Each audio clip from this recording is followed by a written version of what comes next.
Okay, this is Roger Hebard and his beautiful wife Elizabeth, and we're doing 2 chapters through the Old and 2 chapters through the New. And the birth of Isaac.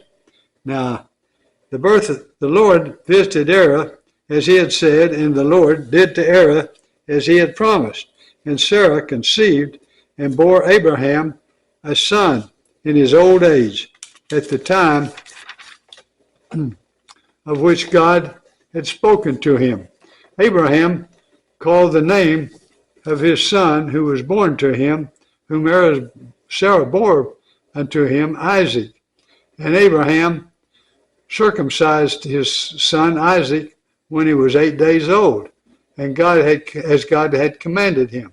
And Abraham was 100 years old when his son Isaac was born to him. And Sarah said, God has made laughter for her. Everyone who hears will laugh over me.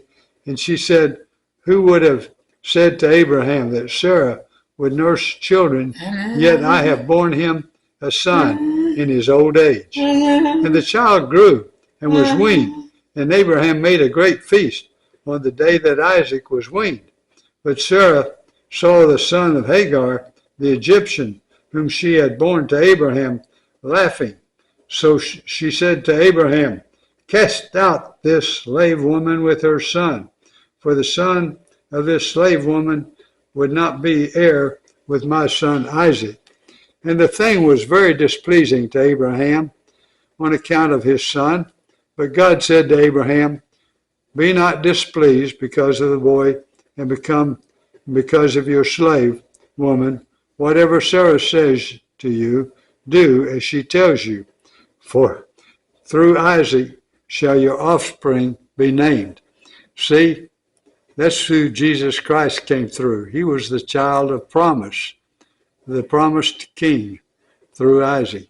That's why this scarlet thread runs all through the Bible. And I will make a nation of the son of the slave woman also, because he is your offspring. So Abraham rose early in the morning and took bread and a skin of water and gave it to Hagar, putting it on her shoulder along with the child, and sent her away.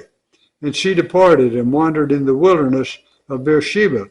When the water in the skin was gone, she put the child under one of the bushes. Then she went and sat down opposite him a good way off, about the distance of a bow shot, for she said, let me not look on the death of the child. And as she sat opposite him, she lifted up her voice and wept. And God, bless her heart, and that's sad. And God heard the voice of the boy, and the angel of God called to Hagar from heaven and said to her, what troubles you, Hagar? Fear not, for God has heard the voice of the boy where he is. Up, lift up the boy, and hold him fast with your hand, for I will make him a great nation. Then God opened her eyes, and she saw a well of water, and she went and filled the skin with water, and gave the boy a drink.